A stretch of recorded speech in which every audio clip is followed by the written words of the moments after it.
पुण्यातील नामांकित दीनानाथ मंगेशकर हॉस्पिटलमध्ये 6 वर्षीय चिमुरडीचा उपचारादरम्यान मृत्यू झाल्याची धक्कादायक आणि संतापजनक घटना समोर आली आहे आणि या घटनेने संपूर्ण राज्यात तीव्र रोष उसळला आहे। सुपा तालुका पारनेर येथील प्रियांशी बागडे हिला डोळ्यात तिरळेपणाच्या शस्त्रक्रियेसाठी रुग्णालयात दाखल करण्यात आले होते। सर्व तपासण्या सामान्य आहेत असे सांगितल्यानंतर पालकांनी उपचारास संमती दिली होती। मात्र शस्त्रक्रियेपूर्वी डोळ्यात औषधी थेंब टाकल्यानंतरच प्रियांशीची प्रकृती अचानक बिघडल्याचा गंभीर आरोप नातेवाईकांनी केला आहे। काही क्षणातच तिची अवस्था खालावली आणि तिला रक्ताच्या उलट्या सुरू झाल्याचे सांगण्यात येत आहे। त्यानंतर तिला अतिदक्षता विभागात हलविण्यात आले, पण अखेर त्या चिमुकलीचा मृत्यू झाल्याची माहिती समोर आली।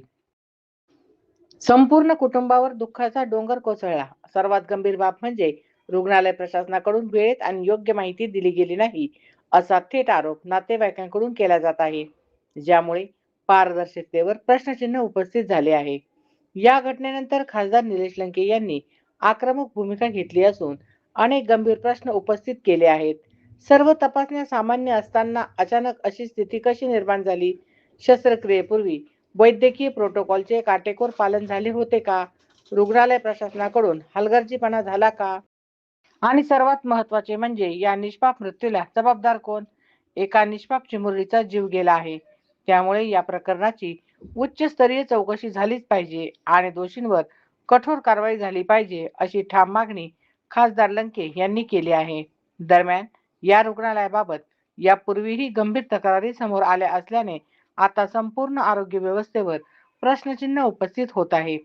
2025 मध्ये उपचारासाठी मोठी रक्कम मागितल्यामुळे वेळेत उपचार न मिळाल्याने 7 महिन्याच्या गर्भवती महिलेचा मृत्यू झाल्याचा आरोपही याच रुग्णालयावर करण्यात आला होता।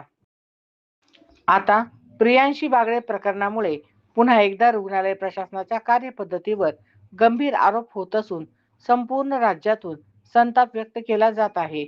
निष्पाप जीव जात राहणार का आणि जबाबदार कोण, असा सवाल नागरिकांमधून केला जात आहे।